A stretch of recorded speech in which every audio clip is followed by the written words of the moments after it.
Security Council resolution on Pahalgam. At least the resolution was there.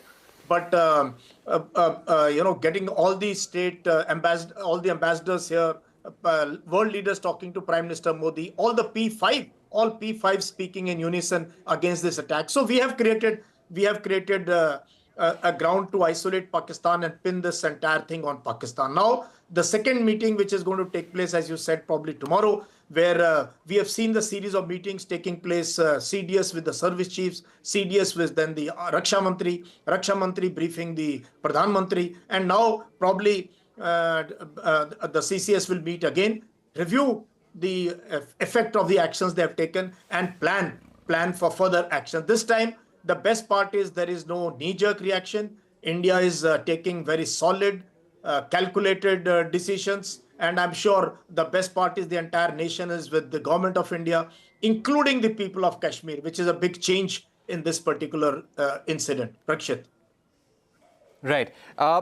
If we were to also ask you, sir, about any response that India comes up with in a military fashion.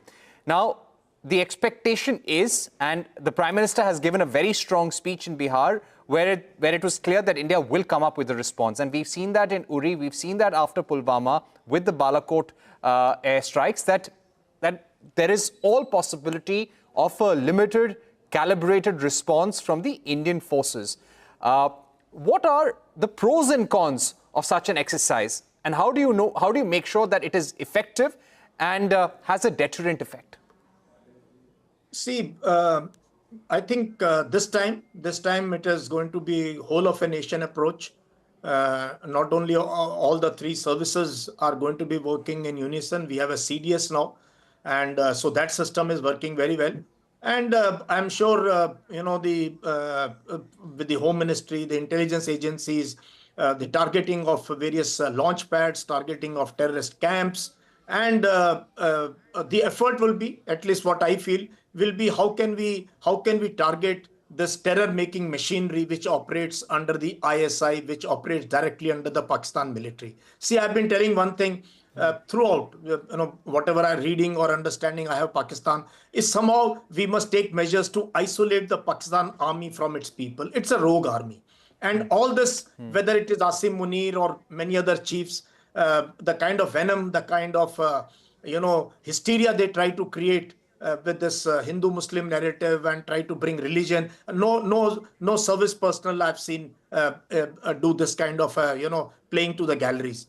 So the aim, I think, this time of the government will be economically strangle Pakistan, diplomatically isolate Pakistan, and then hit them at targets which are genuine targets, which we can convince the world that these are the targets from where this terror factory works, and hit them hard, and plan for the escalatory part also. That is what is the challenge, because the moment there will be many options, the military is the best to take those calls. Not for me to say how they will do, whether we'll fire from our own territory or we will cross the international border and then take them on. But this time it's going to be more sure shot actions. Let's wait and watch with the meeting taking place tomorrow. And this time, the time, place, and the punishment that we want to give is of our choosing. So there's no reaction that is going to come in an haphazard manner.